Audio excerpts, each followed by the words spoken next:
que había señalado iniciaría efectivamente en 1821 con la Declaración de Independencia de México y llegaría hasta 1859. ¿Qué es lo que va a ocurrir en este en este momento, en esta primera mitad del siglo XIX? Efectivamente, como ya señalamos, eh, es importante, ¿no?, establecer esta nueva generación, ¿no?, que ha nacido con las reformas borbónicas, con este catolicismo ilustrado que se funda y que se establece en buena parte de los seminarios del territorio novohispano, particularmente, bueno, en el obispado de Michoacán. Vamos a ver eh, pues esa serie de críticas que se hacen al interior de la iglesia y que eso es importante, es decir, el propio clero bajo está haciendo crítica, ¿no?, a la alta jerarquía eclesiástica, a los que con institución eclesiástica, hace por supuesto también hincapié en la disciplina, ¿no? O de la poca disciplina que se está llevando tanto en las órdenes regulares como en el clero diocesano. Sabemos, por supuesto, de los juicios que le llevaron a Hidalgo y a Morelos en su momento. Ellos hacen hincapié en su fe católica, independientemente de su postura política. Pero en estos juicios es importante destacar justamente de esa de lo que se les está acusando de herejía.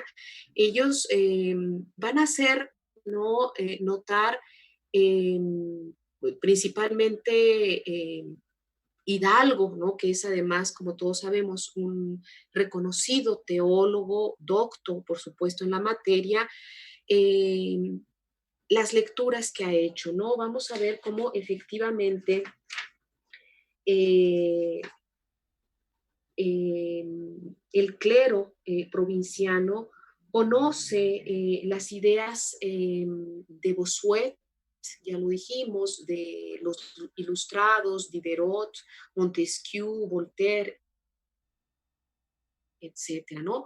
Y lo hace manifiesto, bueno, personajes tan reconocidos como Hidalgo y como Morelos.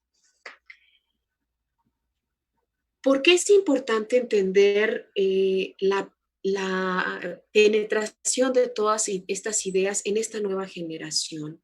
Porque efectivamente vamos a ver cómo desde momentos antes de la independencia o de la declaración de independencia, ya va a haber una fuerte crítica, ¿no?, que tiene la Iglesia Católica o que ha tenido la Iglesia Católica en la dirección de la vida de los pobladores de ese territorio, ¿no? Eh, pero esas ideas y esas críticas las vamos a ver no nada más en hombres propiamente del clero, como lo fueron Morelos o como lo fue, perdón, Hidalgo, sino también de buena parte de la élite intelectual novohispana en su momento y que posteriormente pasaron a ser mexicanos. Hombres como José Joaquín Fernández de Lizardi, José María Luis Mora, Lorenzo de Zavala, por supuesto, Valentín Gómez Farías, ¿no?, o Vicente Rocafuerte, van a establecer o van a plantear justamente la necesidad de un replanteamiento del papel que juega la Iglesia Católica o que va a jugar la Iglesia Católica en la construcción del nuevo Estado Nacional Mexicano. Particularmente José María Luis Mora y Joaquín Fernández de Lizardi, desde luego ya Lizardi en sus últimos años de vida, eh, va a hacer una crítica muy importante hacia lo que considera él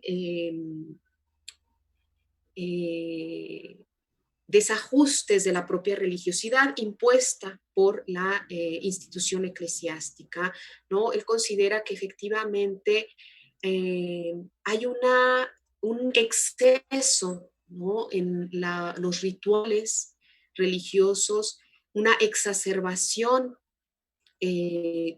cultural en torno a las imágenes e incluso hace una crítica a las propias formas de llevar eh, la palabra de Dios, ¿no? O las sagradas escrituras a la población, ¿no? A través de estos catecismos, eh, como el del padre Ripalda principalmente, ¿no? Entonces, justamente, ¿no? Lo que pretende él no es, y eso es muy importante también destacarlo, no se pretende catolicismo mexicano. Ellos, ¿no? Todos estos hombres que acabo de mencionar son fervientes católicos, están desde luego educados, formados en una tradición católica muy arraigada, pero alcanzan justamente a visualizar la necesidad de si bien se trata de establecer una modernidad política, en ese sentido también establecer una modernidad religiosa, es decir, que haya consonancia, ¿no? Entre efectivamente una nueva transformación política y las formas de vida que han llevado hasta ese momento. Y en ese sentido, como la Iglesia Católica, rectora, ¿no? De una tradición que permeaba todas las esferas de la sociedad en el ámbito político, económico, cultural, estético, lo que se pretende es justamente replantear, ¿no? Ese papel que tiene la institución eclesiástica en esta nueva construcción. Y así lo van a plantear efectivamente estos hombres, van a ser duramente criticados, por supuesto, porque también hay que decirlo, hacia el momento de la culminación del movimiento armado de independencia, la Iglesia Católica también se pliega, digamos, a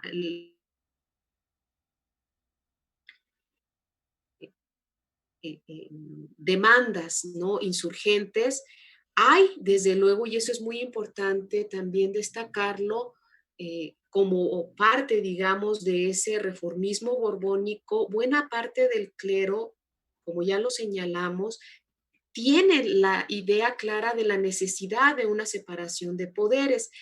La cuestión es aquí, ¿qué lugar va a tener el catolicismo, ¿no? Y la Iglesia Católica como rectora o como resguarda, quien resguarda, digamos, la normatividad religiosa en esa nueva construcción nacional, ¿no?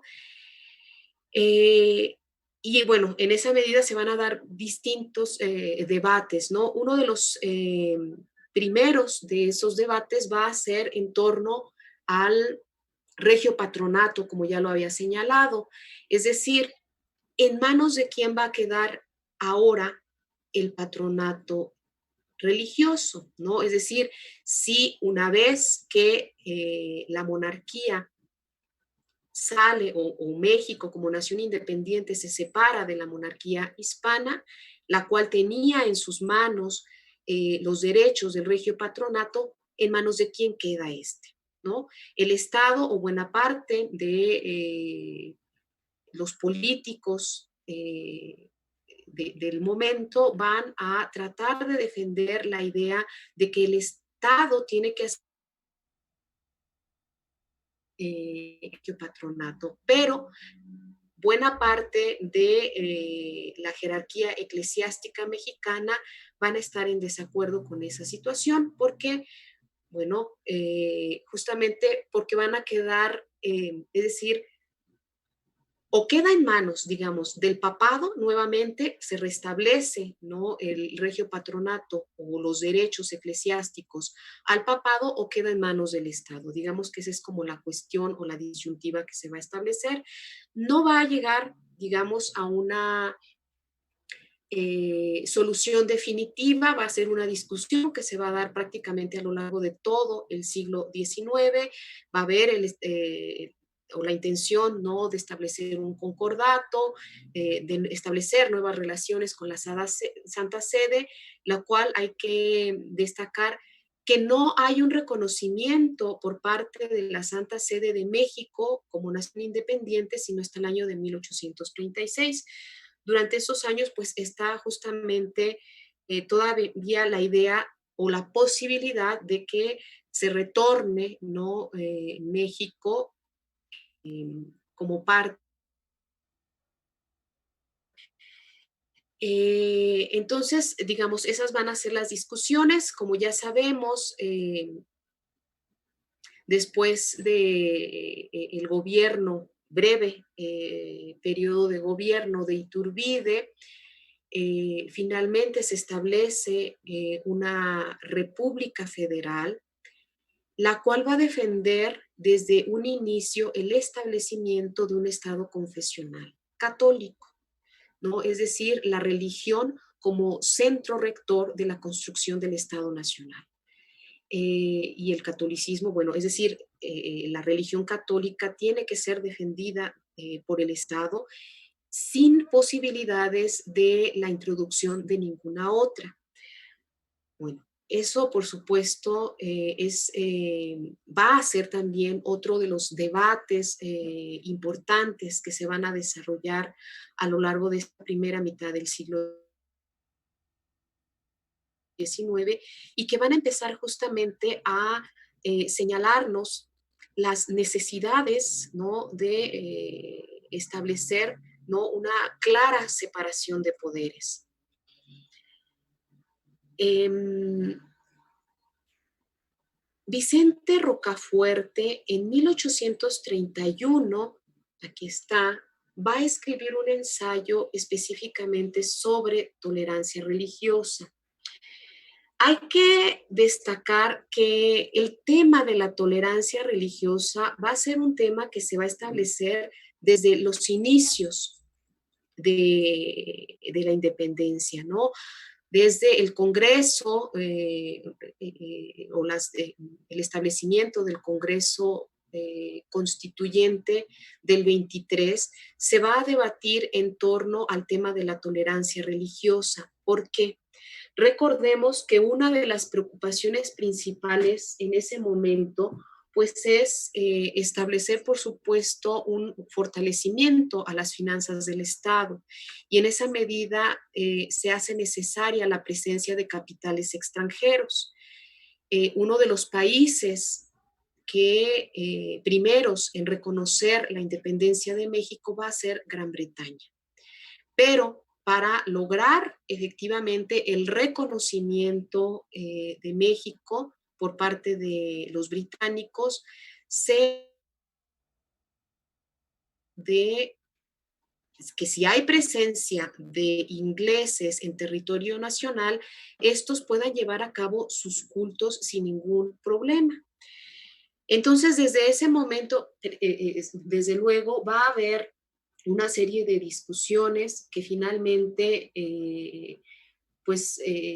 se establece en la Constitución de 1824, como todos sabemos, el establecimiento de la religión católica como única de la nación, sin posibilidades de la introducción de ninguna otra, aunque también hay que decirlo que no queda constitucionalmente, pero sí en un entendido, ¿no?, entre los gobiernos de que los ciudadanos ingleses que residan en México puedan llevar a cabo sus cultos de manera privada.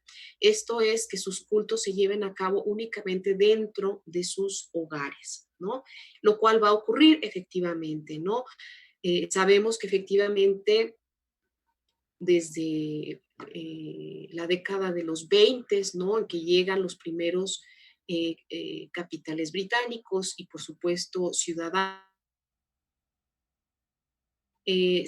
desarrollar, ¿no? Los cultos, sí, desde luego, con todas las normas que se habían establecido dentro de los hogares, pero sabemos, por ejemplo, del caso de Hidalgo, ¿no? En donde había una comunidad importante de ingleses que van a tener contacto con la población y va a haber un respeto, ¿no? En cuanto a las formas de ritualidad que establecen los protestantes, en este caso anglicanos británicos, con pues, el resto de la población católica, ¿no? Em, Esto, por supuesto, me parece importante subrayarlo porque desde muy temprano va a haber presencia protestante en México. Cuando llega efectivamente, digamos, las primeras ideas, ya había, ya lo sabemos, efectivamente, a lo largo de todo el periodo virreinal, hay una el conocimiento claro de las ideas protestantes, ¿no? De las ideas luteranas, calvinistas, ¿no? Hay una crítica, hay un rechazo, hay un miedo, pero hay un conocimiento de todas estas ideas, eh, de presencia, por supuesto, europea, con estas formas distintas de religiosidad cristiana, pero digamos que de forma oficial, quien va a traer todas estas ideas va a ser eh, el primer agente bíblico en México, por supuesto, digamos, desde el ámbito educativo, el establecimiento de las escuelas lancasterianas, eh, digamos, tienen esa presencia inglesa con una nueva forma, por supuesto, también de entender la religiosidad. Eh, Se va a dar apertura, eso es importante, por supuesto, señalarlo, a todas estas nuevas ideas por parte de esa generación de la que hemos venido hablando, ¿no? Es decir, José Vicente Rocafuerte, por supuesto, que hay que decirlo, quien trae a México a James Thompson en realidad es Vicente Rocafuerte, quien hacia principios de la década de los 20, es decir, una vez que se establece la independencia de México, forma parte Vicente Rocafuerte de la delegación que va a ir a Inglaterra, a Gran Bretaña, para establecer las relaciones diplomáticas entre a miembros de la Sociedad Bíblica Británica y extranjera, tiene contacto con ellos y les hace saber justamente las posibilidades, ¿no? De que los gobiernos republicanos están abiertos justamente a la posibilidad de otras formas, ¿no? Eh, y que bueno, las puertas estaban abiertas. Y efectivamente, en 1827 va a llegar James Thompson, este agente bíblico de la Sociedad Bíblica Británica y extranjera, que inicia su trabajo en Argentina, Chile, Colombia, Perú, bueno, en varios países sudamericanos y finalmente llega a México. ¿Cuál va a ser la respuesta? Esto es muy importante, de la presencia de este hombre y sobre todo es decir, ¿cuál es la función de un agente bíblico? Pues la venta de Biblias en español. Introduce efectivamente los primeros, bueno, ya había, ya lo sabemos también, otras traducciones también de otros protestantes, ¿no? De la Biblia al español, que incluso fueron autorizadas por la propia Iglesia Católica. James Thompson trae, ¿no? La traducción de, de la Biblia, la introduce y la respuesta es inusitada. Él y muchos, es decir, nadie se esperaba que hubiese una respuesta con tiene que pedir, trae inicialmente 300 ejemplares de la Biblia, algunos folletos, es decir, algunos eh, eh, eh, eh, capítulos, ¿no? O partes, ¿no? Fragmentadas de bíblicas que también se distribuyen. Y tiene que solicitar más, ¿no? Y en varias de las cartas que envía a la sociedad bíblica dice, bueno, establece su asombro al ver efectivamente la recepción, no nada más de los grupos intelectuales, ¿no? Sino de la población en general. Dice, las personas, la sociedad mexicana está ávida de leer la de que en 1828 la Iglesia Católica se ve en la necesidad de establecer un edicto prohibiendo la lectura de las Biblias que son vendidas por este personaje, por James Thompson, ¿no? No obstante, bueno, se permite, ¿no? Es decir, el gobierno en ese momento republicano permite la entrada y la venta, ¿no? de estos materiales sin ningún problema. James Thompson se queda hasta 1800, hacia finales de 1828, justamente a partir, digamos, de todas estas medidas que toma la Iglesia Católica, empieza de alguna forma a asusar a la gente para que no compren estos textos, ¿no? Y no los lean o que los entreguen si ya los tienen para quemarlos, ¿no? Entonces, en esa medida, bueno, se encuentra, digamos, con los primeros obstáculos, a las primeras resistencias, ¿no? Eh, es importante también señalar efectivamente, porque se ha atacado, se ha llegado a establecer, ¿no? La conversión de algunos de estos miembros de la intelectualidad mexicana como protestantes, y no es así. Particularmente de José María Luis Mora, ¿no? Se dijo en algún momento, o se llegó a afirmar que se convirtió al protestantismo. No fue así. Él efectivamente, como la tenía una fuerte fe católica, tuvo hasta su muerte, pero también es cierto que empezaban a entender la necesidad justamente de establecer, digamos, formas distintas, ¿no? O de ampliar las posibilidades de conocer o de tener contacto directo con la doctrina cristiana.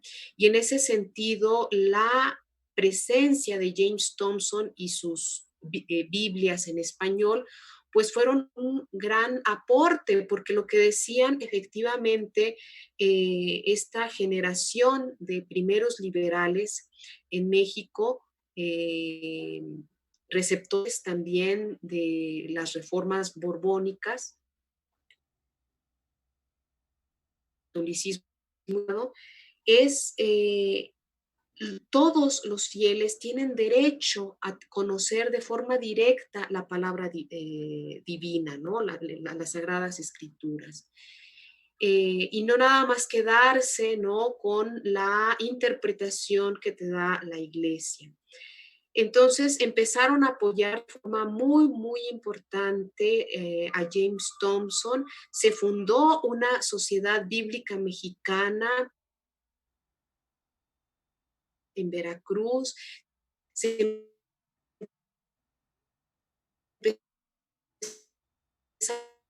empezaron a hacer proyectos con respecto a lenguas indígenas. Jesús, ¿Sí? me dice que está fallando. No, seguimos grabando. Ah, perdón. Entonces, bueno, hay una recepción muy, muy importante por parte de la intelectualidad mexicana, por parte incluso de miembros, ¿no? ¿No? Monjas que compran las Biblias, van a los expendios que se están abriendo o están buscando, ¿no? A estos agentes, porque después de James Thompson vendrán otros agentes bíblicos enviados tanto por la Sociedad Bíblica Británica como por la Sociedad de Tratados Americanos o la Sociedad Bíblica Americana, ¿no? Entonces, bueno, inicia, digamos, esta presencia en México que va a ser, por supuesto, muy, muy nacional. Eh, ¿Cuáles van a ser efectivamente eh, los cambios hasta ese momento? ¿En dónde podemos observar? Porque vamos a ver nuevamente esta imagen, pongo aquí, y perdón por no poner la referencia porque no la encontré específicamente, es del 19, esta particular, un pintor anónimo. eh, Pareciera que es, ¿no? O que no dista mucho de las imágenes que vimos al inicio del siglo XVIII, de principios del XVIII hasta casi finales del XVIII, ¿no? Esta es de mediados del siglo XIX y pareciera que efectivamente no hubo grandes transformaciones en la vida o en la religiosidad, en la vida religiosa, en la religiosidad de los habitantes del territorio mexicano. Sin embargo, eh, sí va a haber pequeñas transformaciones. En primer lugar, esa presencia protestante de la que ya hice mención, me parece que va a ser de forma inicial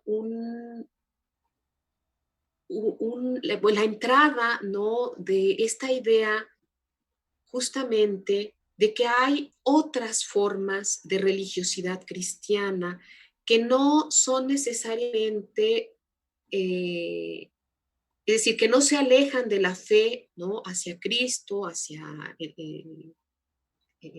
Dios, pero que presentan, digamos, una mayor austeridad en los cultos, ¿no? Va a haber, por supuesto, a partir, digamos, de esta presencia, un acercamiento, como ya lo dije, por parte de esta élite intelectual y política, por tratar de conocer esas nuevas formas, ¿no? Y se empieza a generar también una empatía, ¿no? Hacia el protestantismo en la medida en la que se considera que justamente es el tipo de religiosidad que necesitaría México para lograr eh, eh, desanclarse, ¿no? De la fuerte presencia de ritualidades excesivas, de excesos en las fiestas religiosas, en fin, de todas esas formas culturales que se establecieron a partir, ¿no? De las manifestaciones religiosas. Y otra va a ser, por supuesto, también el hecho de ir minando el poder económico de la iglesia, a través de que ya lo habían, bueno, Valentín Gómez Farías, como todos sabemos, hacia 1833 va a iniciar una serie de medidas en función justamente de tratar de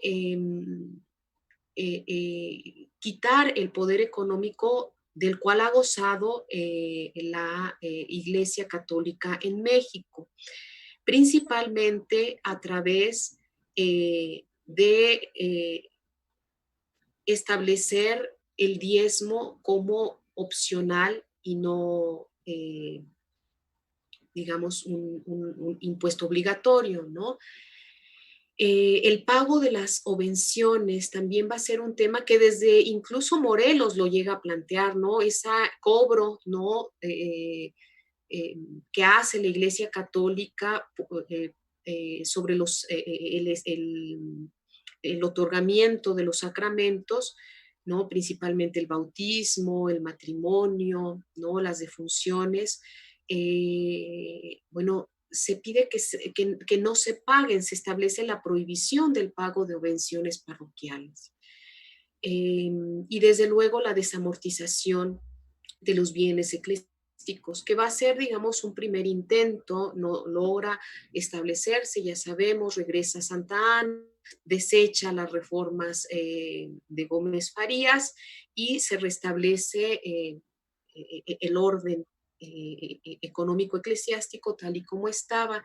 Sin embargo, bueno, se quedan manifiestas, digamos, todas estas posibilidades, ¿no?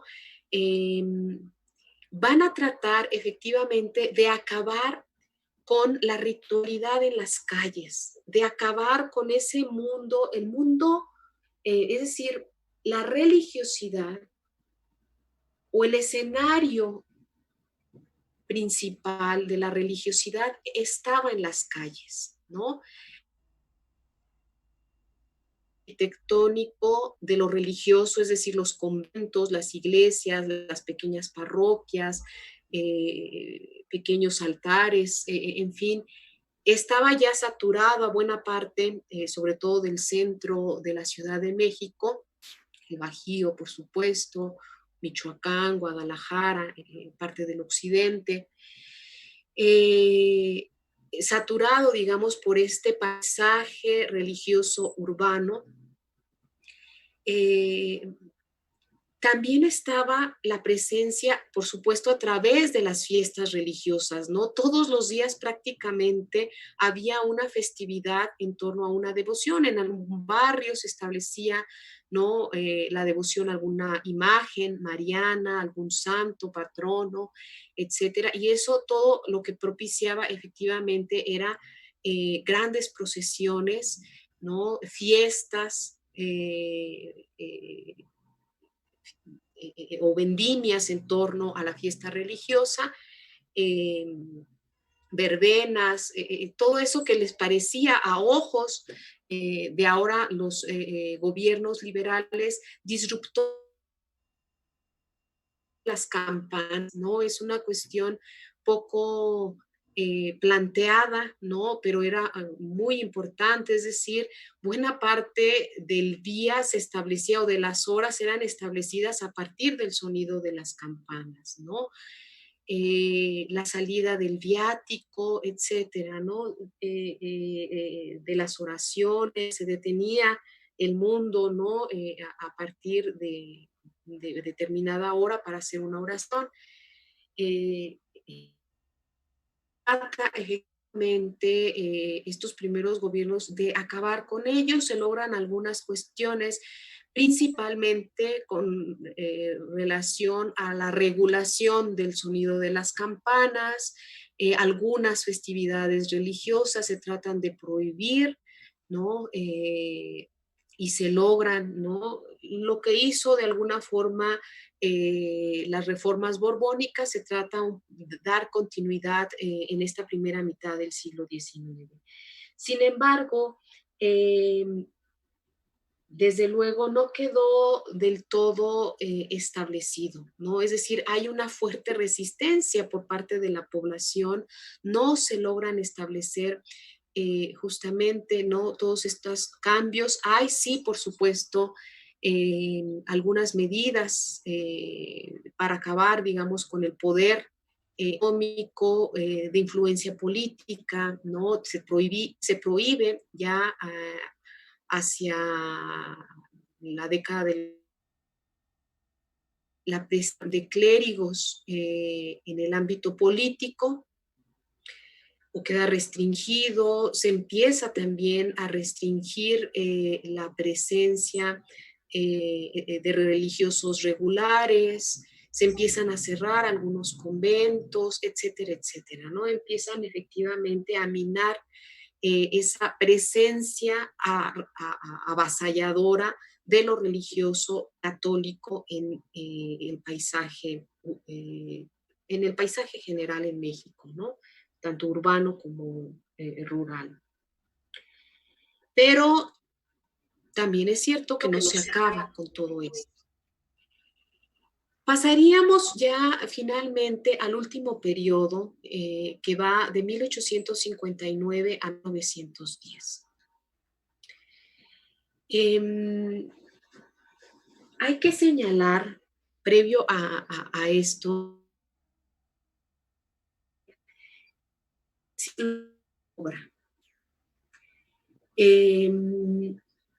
una radicalización de las ideas liberales. Va a generarse hacia la década de los 50, es decir, después de la pérdida del territorio, de buena parte del territorio nacional, después de la guerra con Estados Unidos. Hay un replanteamiento, es decir, México en ese momento se encuentra amenazado con la desaparición, ¿no? Prácticamente. Y en ese sentido se hace necesario efectivamente establecer un elemento de unidad, y hasta ese momento el único elemento había sido la religión católica o el catolicismo como unificador de todos los mexicanos, independientemente si tus ideas políticas son más tradicionales o liberales, ¿no? Pero frente a esta situación, es decir, frente a la posibilidad del retorno a un gobierno conservador, ¿no? Con el establecimiento efectivamente o la posibilidad, ¿no? Sí, establecer nuevamente una monarquía, primero con las aspiraciones que tiene Santa Ana, después ya con la presencia de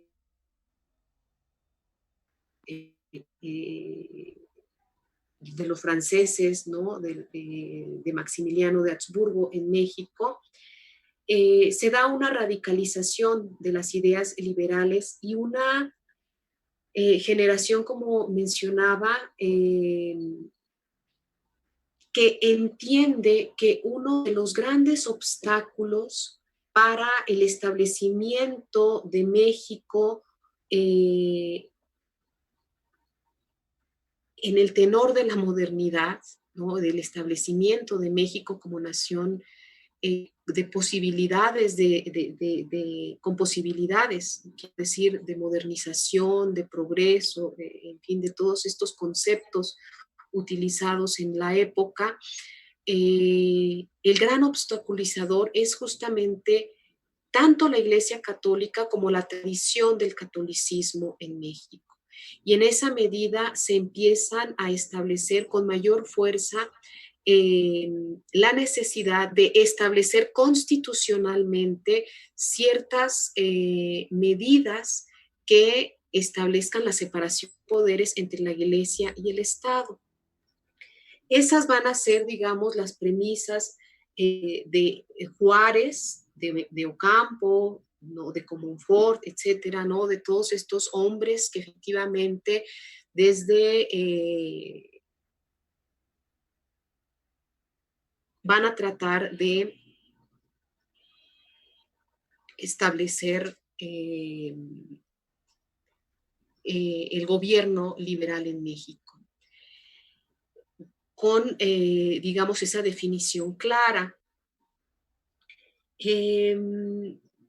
Es decir, establecer efectivamente un Estado laico, es decir, dejar de ser un Estado confesional, dejar de, y tener la posibilidad de abrir las puertas a otras religiones, ¿no?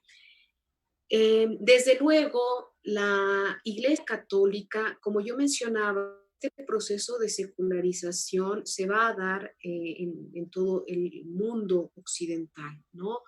La Iglesia Católica, encabezada en ese momento por Pío IX, Pío IX,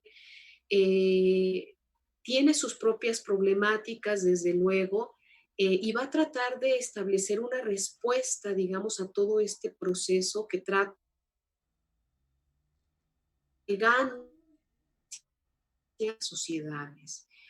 Y en el ámbito, digamos, de lo religioso, va a tratar de hacer un rescate de los símbolos religiosos más importantes, porque si bien es cierto que empiezan a perder fuerza o influencia en ciertas esferas, sobre todo en la política, lo que queda claro es que en el ámbito de la fe de los fieles, ¿no? En el ámbito del imaginario de las sociedades, los símbolos religiosos dominan, ¿no? Son una presencia muy fuerte que llega incluso a acabar con cualquier fuerza política que se defiende en cualquier parte del mundo. Y entonces empieza a ser efectivamente un rescate de ciertas devociones, ¿no? De ciertas tradiciones, de ciertas fiestas, ¿no? Antes de Pío IX, ya León XII hace un rescate de una imagen del siglo VII, la Virgen de Teotocos, y se hace, ¿no? Toda una ceremonia en torno a la recuperación de esta representación o de este fresco, con toda, digamos, una ritualidad, ¿no? Ocultos en torno a esta imagen. Y después, en el año de 1854, se va a establecer como dogma de fe la Inmaculada Concepción de María, ¿no? Esto es también muy importante porque hay dos cuestiones que se están debatiendo en ese momento, específicamente con respecto a la Iglesia Católica, es la autoridad papal, ¿no? Y hay una crítica nuevamente por parte de un nuevo movimiento protestante que también tiene inicios a finales del siglo XVIII y principios del XIX, de evangelización protestante en el mundo, principalmente en el continente americano, en Asia y en África. Se coloca, es decir, se hace o se subraya, quiero decir, la fuerte devoción a la Virgen María, ¿no? Incluso por encima de la de Cristo. Incluso se empieza a decir, bueno, ya la Iglesia Católica es la religión mariana, lo que está practicando, ¿no? Y en esa medida, bueno, se empiezan a cuestionar, por supuesto, muchos elementos doctrinales en torno a la imagen de María, a su presencia real en la vida de Cristo, etcétera. Y lo que va a hacer Pío IX como respuesta, digamos, a esas críticas es establecer como dogma de fe la idea doctrinal en torno a la Inmaculada Concepción de María. Además de esto, por supuesto, también desde 1856 se va a estar discutiendo sobre el establecimiento de la infalibilidad pontificia. Esto es que todo aquello que establece el Papa dogma de fe, ¿no? Desde luego va a haber, por supuesto, muchas críticas a esta postura, a esta situación, pero digamos que se empiezan a establecer nuevamente, a rescatar, quiero decir, ciertos símbolos, específicamente la Inmaculada, la imagen de la Inmaculada Concepción de la Virgen María, va a ser un símbolo muy importante, se retoman en las iglesias, por supuesto, ¿no? Y después, bueno, tras la serie de acontecimientos que van a ocurrir con respecto a los estados pontificios, en 1870 nuevamente Pío IX va a colocar a San José como patrono de la Iglesia Universal, es decir, ahora en ese momento se hace necesaria la presencia de San José, ¿no? Como imagen rectora en ese momento de la defensa de la Iglesia Católica, ¿no? Y finalmente, también Pío IX va, junto con la Compañía de Jesús, van a colocar nuevamente la imagen del Sagrado Corazón de Jesús como el estandarte de la lucha que tiene la Iglesia Católica con respecto a las nuevas ideas, específicamente las ideas políticas liberales que pretenden privado, ¿no?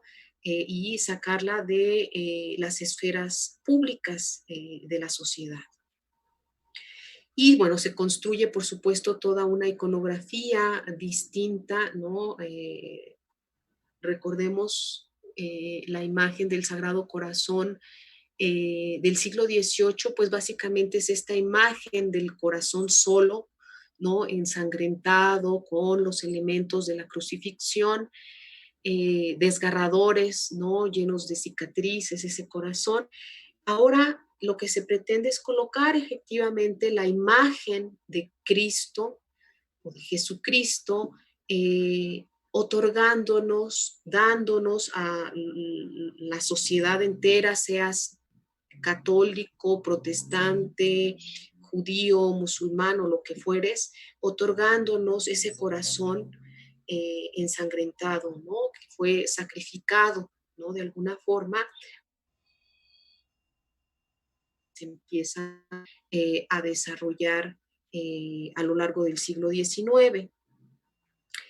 Es pues este el nuevo modelo devocional romano que trata de establecerse en buena parte de las iglesias en el mundo, no nada más en México, pero efectivamente van a llegar los liberales, Benito Juárez, Sebastián Lerdo de Tejada, principalmente, como eh, eh, tratar de frenar justamente esta nueva embestida, vamos a decir, simbólica del catolicismo, ¿no? Ellos justamente a través del establecimiento de las reformas liberales, específicamente las relacionadas con la Iglesia Católica, van a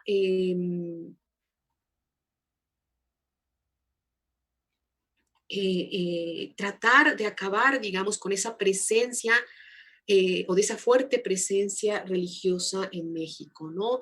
Ya lo sabemos, obviamente, con las reformas liberales, la guerra de reforma que se lleva a cabo entre el 59 y el 61, quedan establecidas finalmente la separación de poderes entre la Iglesia Católica y el Estado. Es decir, se establece México como un Estado laico, y con en 1860 decreto sobre la libertad de cultos, ¿no? La apertura, por supuesto, a otras formas de cultos religiosos, otras religiones en el país. Eh, Benito Juárez va, como mencionaba,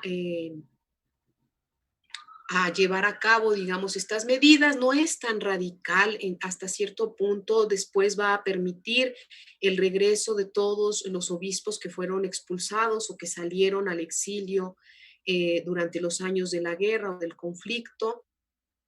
Entre ellos, este personaje polémico, muy interesante, por supuesto, Pelagio Antonio de la Bastida y Dávalos, quien finalmente orquesta todo este planteamiento sobre la llegada de Maximiliano de Habsburgo a México. Y sale del país, se establece en Roma. En Roma, ya con León XIII en la silla papal, se va a dar cuenta de una transformación en el proyecto de ya no va a haber una postura tan radical como la de Pío IX, de rechazo absoluto a las ideas liberales o a otras formas de gobierno van a acatar finalmente esta idea de separación de poderes, pero con es decir, un reforzamiento nuevamente en los símbolos religiosos, ¿no? Si bien Pío IX, digamos, establece este modelo de moral del que hicimos mención, en que se coloca a María, a José y a Jesús como símbolos, ¿no? De esa restauración del catolicismo, León XIII va a dar inicio con el fortalecimiento de la religiosidad a nivel local a través de la coronación de las imágenes marianas. Vemos cómo efectivamente es que frente a todo esto, aquí les estoy mostrando de forma muy rápida, ahorita se los regreso, las imágenes marianas coronadas en México desde finales del siglo XIX y principios del siglo XX fueron una cantidad, por lo menos cerca de 15 imágenes marianas coronadas. ¿No? Bueno, y solicitudes muchísimas más, por supuesto. Eh, pero bueno, las principales, la principal, por supuesto, era la de la Virgen de Guadalupe. Fue la primera imagen mariana que se intentó coronar, pero bueno, se da nuevamente el debate en torno, el debate guadalupano, ¿no? En donde incluso miembros de la propia iglesia eclesiástica están cuestionando la veracidad eh, de, eh, eh, del mito, ¿no? O de la tradición guadalupana, ¿no? De las leyendas, etcétera, ¿no? De toda esa tradición en torno a la imagen de la Virgen de Guadalupe. Se esperan un poco y entonces la primera imagen mariana que se va a coronar es la Virgen de la Esperanza, la Virgen de Jacona, eh, eh, digamos patrona de la región de Zamora, ¿no? De donde es oriundo Pelagio Antonio de la Bastida. Y después con ellas van a venir otras imágenes, la Virgen de la Salud, perdón, de Pátzcuaro, la Virgen, otra Virgen de la Esperanza en Guanajuato, la Virgen de la Luz, también en León, en fin, otras imágenes marianas, varias, por supuesto, imágenes, la de Zapopan, de Guadalajara, Oaxaca, en fin, todo mundo quiere colocar su imagen devocional en el lugar más alto, ¿no? Y desde luego, ¿qué es lo que conlleva todo esto? Una, un desafío hacia las leyes liberales que han prohibido las manifestaciones religiosas en el ámbito público. Luego, una coronación implicaba la convocatoria por parte de la iglesia a realizar una serie de procesiones, de actos religiosos, de actos devocionales. La salida, es decir, se saca la imagen a las calles, se desfila a través, ¿no? De las principales calles de las ciudades. Con la imagen y con ello, por supuesto, lo que se establece pues, es un desafío claro por parte de la jerarquía eclesiástica hacia las autoridades civiles. Que hay que decirlo, durante el gobierno de Juárez, pero principalmente con Sebastián Lerdo de Tejada, hay muchos conflictos porque se trata de llevar efectivamente o de normar, de llevar a efecto las prohibiciones de estas manifestaciones, incluso encarcelando a sacerdotes, a manifestantes o con otra serie de medidas, ¿no? Coercitivas que justamente lo que traen prohibición, ¿no?, de estas manifestaciones. Sin embargo, ya con Porfirio Díaz en el gobierno, la situación va a ser muy distinta. Hay efectivamente, como todos sabemos, una conciliación entre la Iglesia Católica y el Estado Nacional Mexicano o el gobierno de Porfirio Díaz, ¿no? Al grado de que efectivamente todas estas coronaciones se van a desarrollar durante los años de gobierno de Porfirio entre 1890 y 1913, 1910, digamos, ¿no? Que es ya con el fin, digamos, del gobierno porfiriano. Durante estos años, también hay que decirlo, va a haber una apertura, es decir, no obstante que se tienen ciertas permisiones hacia la Iglesia Católica, hacia la organización secular, es decir, los laicos pueden organizarse a través de asociaciones católicas, una gran cantidad de asociaciones se van a, ¿no?, en pro de los obreros, en pro de los campesinos, en pro de las comunidades indígenas, etcétera, etcétera, que en realidad lo que pretenden es nuevamente establecer una conexión entre el catolicismo y la sociedad, ¿no?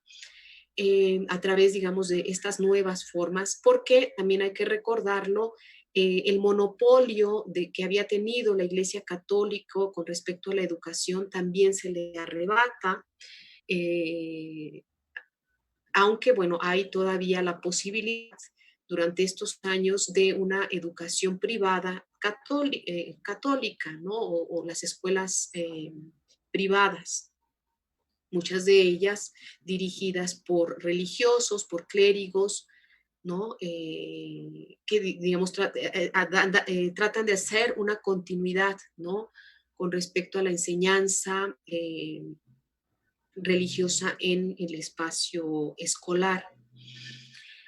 Eh, Protestante va a ser muy fuerte, principalmente a partir de 1860, en que se establece el decreto de libertad de cultos, pero hay que señalar que, como ya lo hicimos con anterioridad, eh, la presencia protestante, a diferencia de lo que han dicho algunos autores, no nace necesariamente por parte de misioneros extranjeros, nace del propio interés de muchos mexicanos por tratar de establecer un Estado nacional laico, ¿no? Ya lo mencionábamos, ¿no? Las primeras generaciones de liberales, ¿no? Estas ideas que están manifestando, pero todavía la resistencia, efectivamente, porque no quiere haber un ataque claro o contundente hacia la Iglesia Católica por el temor a la excomunión, etcétera, etcétera, ¿no? Sin embargo, otras generaciones son más radicales, principalmente la generación de Ocampo y de Juárez. Vamos a ver, digamos, de las medidas que empiezan a implementarse, muchos se van a sumar, digamos, a esta idea y van a encontrar efectivamente a nivel local muchos políticos o intelectuales que el obstaculizador, ¿no?, de ese avance de México hacia el progreso y la modernidad es la Iglesia Católica. Y en esa medida es, por supuesto, el enemigo a vencer. Y entonces empiezan a organizarse desde distintas formas y empiezan a encontrar en la fundación de una Iglesia Católica independiente de Roma eh, la posibilidad justamente, ¿no?, de llegar a una conciliación entre lo religioso y lo político, ¿no? Se inicia efectivamente desde el 54, hay 1854, en el norte, en Tamaulipas, hay algunos intentos, ¿no?, de conformación de un grupo de clérigos y laicos por establecer, ¿no?, una iglesia católica mexicana. Va a tener después del 57, con la Constitución de 1857, mayor fuerza este movimiento. Y efectivamente, este movimiento, conocido como el de los padres constitucionales, va a pretender, ¿no?, con el apoyo del gobierno de Juárez, el establecimiento de una iglesia católica nacional. Al ver esto, muchos misioneros, sobre todo estadounidenses, van a encontrar ahí, por supuesto, una gran posibilidad para empezar, ¿no?, a introducir sus iglesias, ¿no?, en estos espacios.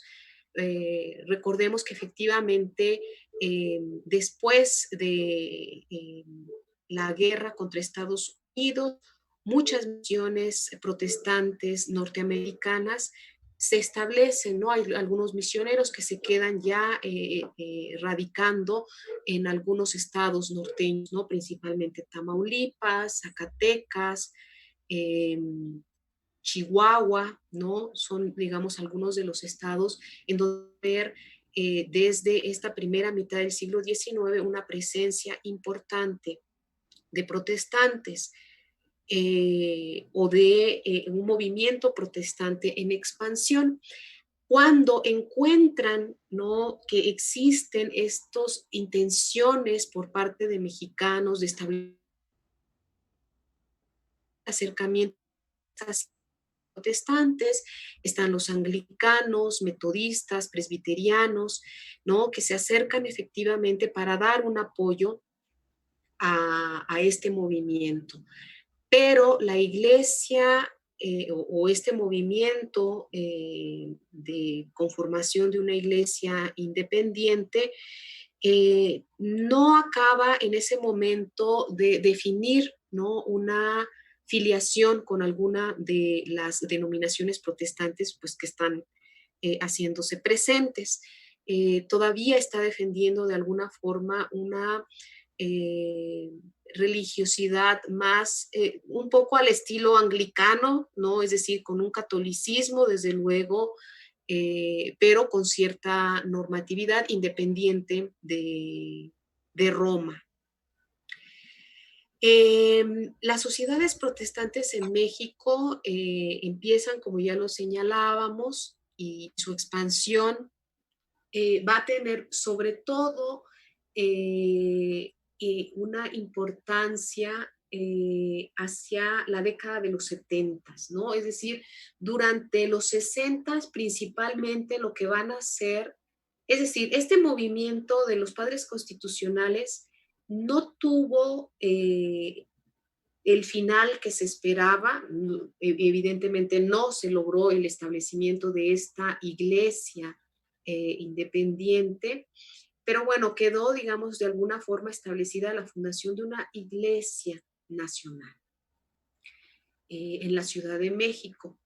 Después, esta iglesia nacional en la década de los 60 va a tener el apoyo de los presbiterianos, lo va a aceptar efectivamente, y después con ellos, pues sobre todo la fundación de iglesias de diversas denominaciones protestantes en prácticamente eh,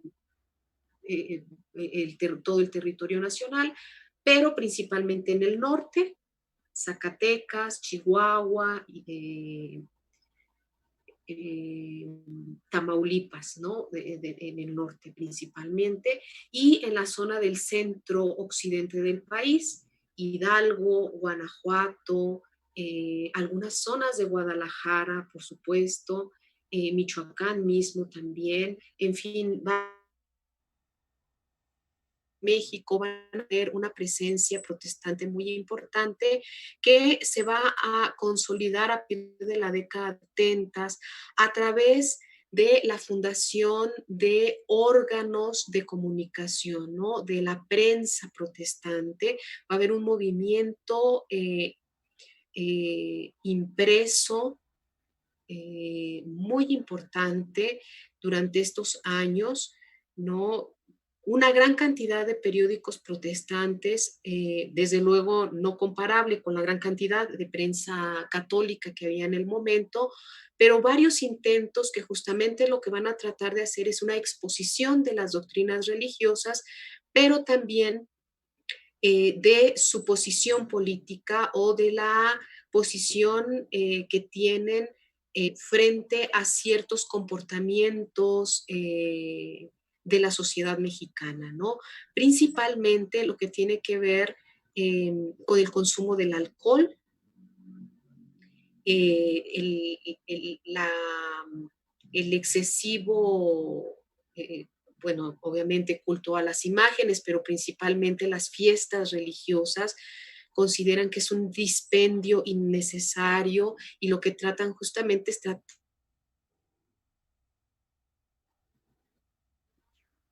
digamos, su postura frente a esta situación, ¿no? Y también una nueva forma de entender o de colocar a la mujer en la sociedad, ¿no? Las mujeres, digamos, tienen un papel muy diferente, sí como rectoras o como eh,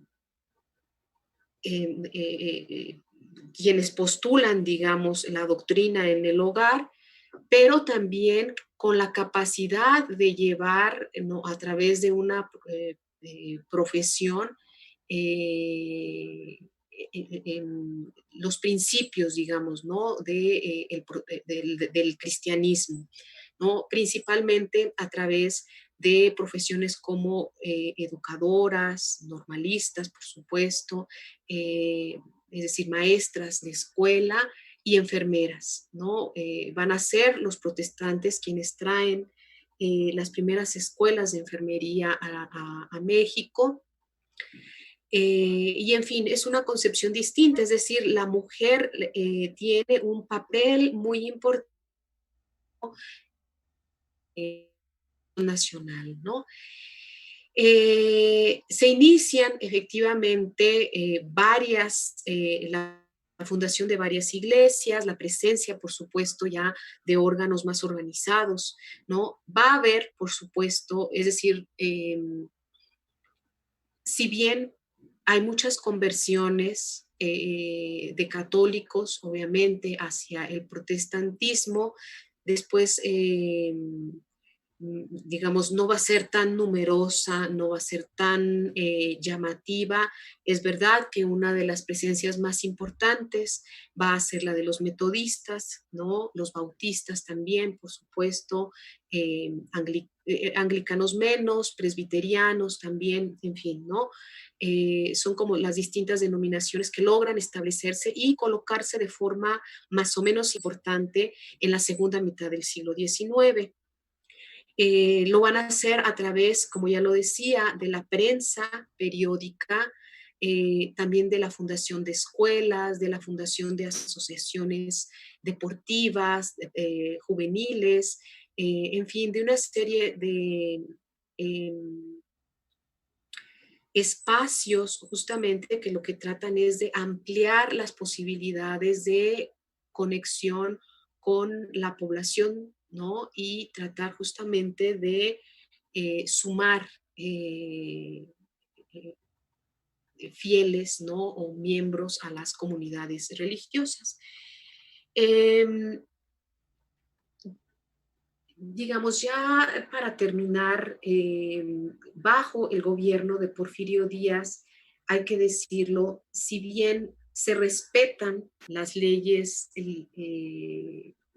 liberales, eh, efectivamente hay una permisión por parte del gobierno hacia estas manifestaciones externas de religiosidad son, por supuesto, denunciadas. Hay muchos ataques hacia la población protestante por parte de católicos, incluso muertes terribles, ¿no? En fin, se da, digamos, toda esta situación a lo largo, digamos, del periodo de gobierno de Porfirio Díaz. ¿De qué forma efectivamente eh, se logra una transformación? ¿Si hay o no hay una transformación con respecto a las formas de religiosidad? Hay que decirlo, el establecimiento constitucional del Estado laico, pero en buena medida lo que se había ganado durante la primera mitad del siglo XIX y algunos años de la segunda mitad, se empieza a perder justamente en función de las permisiones que establece el gobierno. La propia presencia protestante ya hacia principios del siglo XX, mmm, sobre todo después del final de la revolución, empieza a tener connotaciones distintas, empieza a decaer de alguna forma, muchos de los miembros de las iglesias empiezan a regresar a la fe católica y se hace necesario una reconfiguración del movimiento protestante en México, ¿no?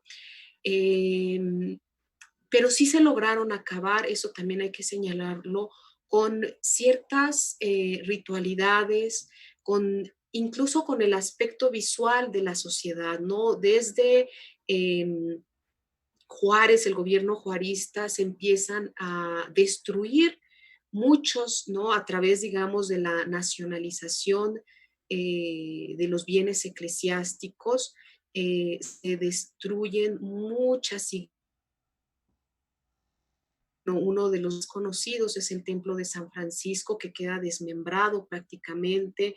Muchos de los conventos se abren para la apertura de nuevas calles, etcétera. Y empieza a cambiar de alguna forma ese paisaje arquitectónico, no tan avasallante como en otros países, pero sí empieza, digamos, de alguna forma a cambiar, ¿no? Disminuyen de forma importante las festividades religiosas, los actos de devoción o las manifestaciones de devoción colectivas, ¿no? Las oraciones, ya lo decíamos, el, el sonido de las campanas, la presencia de los religiosos con sus sotanas, de las mujeres o de las religiosas con sus hábitos, etcétera, eh, disminuye de una forma importante el número de miembros de las órdenes regulares, se acaba con los conventos, ¿no? Eh, en fin, sí hay efectivamente una transformación importante en la que todos estos elementos de los que hemos hablado, principalmente, eh, desde luego, esas ideas iniciales de reformismo borbónico permearon, ¿no? A esa sociedad o esas primeras generaciones del siglo XIX que ya estaban luchando justamente por tratar de establecer una distinción entre lo religioso y lo político, por tratar de definir los espacios de poder de las distintas esferas de la sociedad. Y finalmente, bueno, la presencia del 19 que es muy importante justamente para tratar de entender la vida o la cultura nacional de una forma distinta, ¿no? Es decir, esa arraigada cultura católica que aún arrastramos, se empieza a ver cuestionada en muchos aspectos, ¿no? Eh, y justamente la presencia protestante a través de la prensa, de los folletos, que me faltó un poco hablar también, ¿no? Es decir, no nada más fue a través de la prensa periódica, sino de otro tipo de literatura, ¿no? De libros y folletos. que se divulgan, ¿no? Que se extienden a buena parte de la población lectora del país, que muestran, digamos, otras posibilidades, ¿no? De vida. Las escuelas que fundan los metodistas, por supuesto, tuvieron una importancia también muy importante, incluso en la propia construcción de un modelo educativo de Estado, ¿no? Va a haber, por supuesto, también una presencia protestante en el movimiento revolucionario a favor de Madero. Y después, bueno, va a haber ahí algunas diferencias. Una vez que muere Madero, algunos se separan del movimiento y otros continúan con el movimiento constitucionalista, ¿no? Encabezado por Carranza. En fin, digamos, las sociedades protestantes son, por supuesto, un elemento muy importante en esta reconstrucción del campo religioso en el México decimonónico. Muchas gracias. Eso sería todo por mi parte.